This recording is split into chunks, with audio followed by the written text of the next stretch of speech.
સદ્ગુરુ મુક્તાનંદ સ્વામીએ વડોદરામાં સત્સંગના દ્વેષી વેદાંતાચાર્ય સાથે રાજસભામાં શાસ્ત્રાર્થ કરી વિજય મેળવ્યો તેનું વર્ણન આ 72મા વિશ્રામમાં કરાયું છે.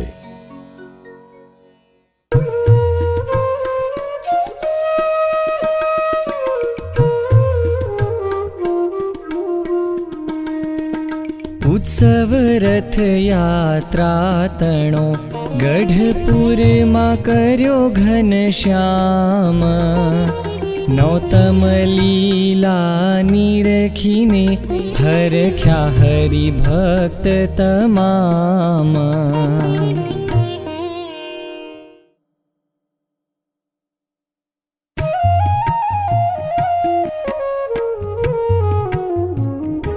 કૃષ્ણ જન્મ તણો દિન આવ્યો, સમયો તે તો સારો ભરાવ્યો. વેદાંતાચાર્યજી કહેવાય, હતો તે વટપતન માય. સતસંગીનો બહુ કરે દ્વેષ, બોલે શ્રીજીનો વાકું વિશેષ. કહે ધર્મ એનો એ હટાણે, નથી તે વેદશાસ્ત્ર પ્રમાણે. તેને હું વરતાલમાં મળ્યો, બોલવામાં એને મેં તો કળ્યો. નથી ઐશ્વર્ય એનામાં કાંઈ, ભોળા લોકને ભરમાવે ભાઈ. એણે મારું કર્યું સન્માન, તે તો પામવા માન નિદાન. નહીં તો વાદ હું બહુ કરત, એના મતને હું તોડત તરત. વસ્તીમાં એવી વાત ફેલાવી, સતસંગીઓને કાને આવી. થયા સર્વે ઉદાસી પાર, કર્યો એકઠા થઈને વિચાર. પ્રભુ પ્રત્યે લખ્યો એક પત્ર, વેદાંતચાર્ય આવ્યો છે અત્ર. તે તો દ્વેષ તમારો કરે છે, એ છે પાખંડી એમ કહે છે. એને જીતી શકે એવા જોઈ, સાધુ પંડિત મોકલો કોઈ. ઘણા શાણા શિયાજી છે રાય, કરશે સભા મેળવી ન્યાય. એક ભક્ત હતા પ્રભુદાસ, પત્ર લઈ મોકલ્યા પ્રભુ પાસ. તે તો આવ્યા પ્રથમ વરતાલ, મળ્યા જૂસજીને તત્કાળ. તેને સર્વે સમાચાર કહ્યા, પછી તે બેય ગઢપુર ગયા. પ્રભુને કરી દંડ પ્રણામ, આપ્યો પત્ર પછી તે હઠામ. પત્ર વાંચી પ્રભુજી હસે છે, મુક્તાનંદ મુનિને કહે છે, વટપત્તનમાં તમે જાઓ, વેદાંતાચાર્યના સામા થાઓ, ભૂપશાસ્ત્રીઓની સભા ભરશે, પક્ષપાત તજી ન્યાય કરશે, મુક્તાનંદ કહે મહારાજ, એ તો છે અતિ દુષ્કર કાજ, એને મારાથી કેમ જીતાશે, કેમ પ્રશ્નના ઉત્તર થાશે, કહે શ્રીજી મને પ્રભુ જાણો, ચિત્તમાં તમે ચિંતા ન આણો, કર્યા એમ કહીને વિદાય, રહ્યા શ્રીજી તો ગઢપુરમાય, જ્યારે જ્યારે સભા પ્રભુ ભરે, તપની ત્યાગની વાત કરે, રીઝું હું તપ તીવ્ર કર્યાથી, એવો રીઝું ન બીજા કશાથી, મોટા યજ્ઞ કરી ધન ખર્ચે, હીરા મોતી વડે મને અરચે, લાખો વિપ્ર કે સાધુ જમાડે, નાય તીર્થમાં પર્વ દહાડે, એથી થાઉં પ્રસન્ન ના એવો, થાઉં તપથી પ્રસન્ન હું જેવો, માટે મુનિ જન વનમાં વિચરતા, મને રીઝાવવા તપ કરતા, ઈચ્છા જે જનને હોય જેવી, તપથી કરું પૂર્ણ હું તેવી, કરે તપને દમે નિજ દેહ, અતિ વાલો મને જન એહ, એવી વાત સુણી બહુ બહુ, તપ કરવા લાગ્યા જન સહુ, નર નારીઓ વૃદ્ધ ને બાળ, તપ કરવા લાગ્યા તત્કાળ, જમે કોઈ તો એક જ વાર, કરે કોઈ તો ફળનો આહાર, કોઈ એકાંતરે દિન જમે,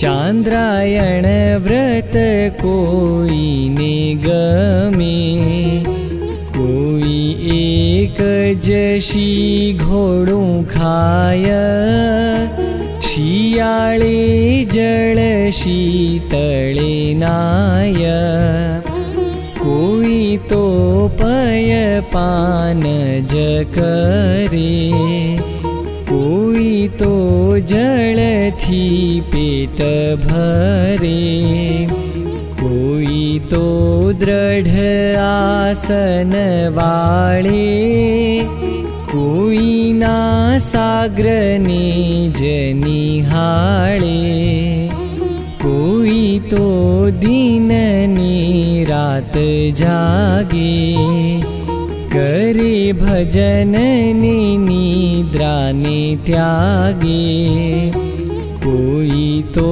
ધરે શ્રીજીનું ધ્યાન, કોઈ તો કરે ગુણનું ગાન, કોઈ રસ કસ જરીએ ન ચાખે, બાધા છાશની પણ તે હરાખે.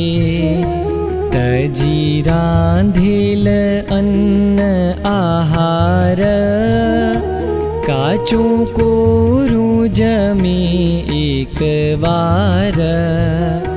શ્વેત દ્વીપના મુક્ત છે જેહ, જોઈ અચરજ પામિયા એહ. એક શ્રીજીને કરવા છે રાજી, અન્ય ફળની ન કાંઈ ઈચ્છાજી. તપતી વ્રજે જનનું જણાય, હરિ તેના ઉપર રાજી થાય. ધર્મ સર્ગ શ્રદ્ધાદિક જેહ, મૂર્તિમાન આવ્યા સૌ તેહ. તેણે શ્રીજીની વિનતી ઉચ્ચારી, તમે નાથજી નરતનુ ધારી. પ્રતિપાદન પાળન સારું, અતિ આસમે કીધું અમારું. કૃત ત્રેતાને દ્વાપર માઈ, આવું કોઈએ કીધું ન ક્યાંય. દીધું અમને તો જીવન દાન, એમ કહી થયા અંતરધાન.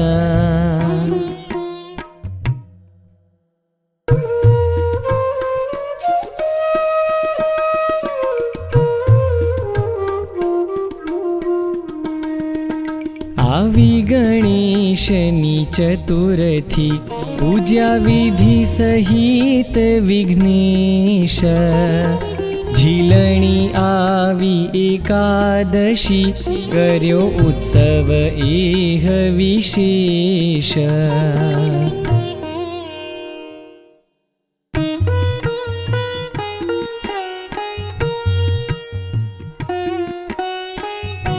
મુક્તાનંદ વડોદરે ગયા, હરિ મંદિરમાં જઈ રહ્યા. હરિભક્ત ભેળા સહુ થઈ, કહી વાત નરેશને જઈ. ભૂપે શાસ્ત્રીઓ સૌને બોલાવી, સભા દરબાર માહી ભરાવી. વેદાંતાચાર જે વાદ કીધો, મુક્તાનંદે તેને જીતી લીધો. એનો અન્યાય દેખી અપાર, દેશાધીશે કર્યો દેશ પાર. કૃપાનાથે તે સાંભળી કહ્યું, અરે એ તો ઘણું ખોટું થયું. સુણો ભૂપ અભયસિંહ ભાઈ, વડા પુરુષ તજી ન વડાઈ. તેમ જે જન દુર્જન હોય, ન તજે દુર્જન પણ કોય.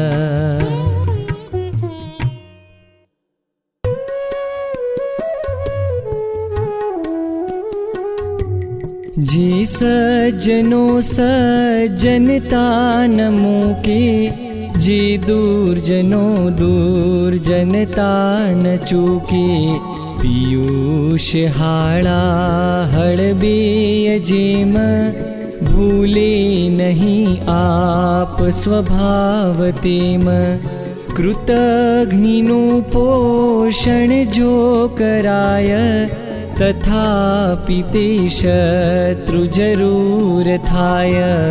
उछेरिए जो अहि दूध पाई, कोई समेते करड़े ज भाई। कृतघ्निने संकट थी मुकावे, तेने जुवे ते अति वैर भावे। जे वाघने पिंजर माथी काढ़े, तेने करे चरवण चावी डाढ़े। जो दुष्ट ने भोजन मिष्ट दइए, तथापि ते द्वेष तजे न हइए। जो दूध ने साकर थी सिंचाय, तोली बड़ो मिष्ट कदी न थाय। स्वार्थे बगाड़े पर केरु कोई, कोई विना स्वार्थ क्रूर होई। कोई करे कष्ट उपाय आपे, बेठा तणी डाल कुबुद्धि कापे। दुष्टो विना स्वार्थ कोई दाड़े, पोते मरीने परनो बगाड़े। माखी पड़ीने निज प्राण दे छे, खराब खाणो परनो करे छे। निंदा कर्यानी पड़ी टेव जेने, असार के सार कशून तेने। भसे ज तेवो खलश्वान जे छे, सारा नठारा सहुने भसे छे जेटलूं दैवत जे हमाय, निंदा कर्याथी नहीं न्यून थाय। जे शर्कराने कड़वी कहे छे, रोगीष्ट तेने जन जाणी लेशे।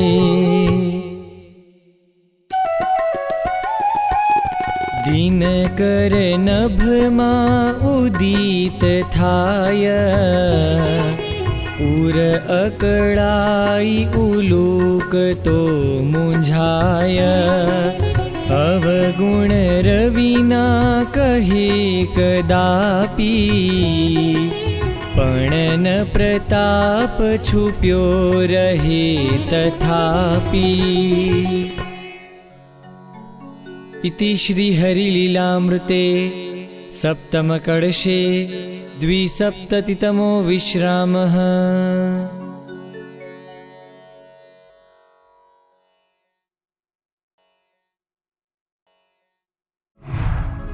सब्सक्राइब कीजिए राजकोट गुरुकुल चैनल को और बेल आइकन को दबाएं लेटेस्ट वीडियो सबसे पहले देखने के लिए।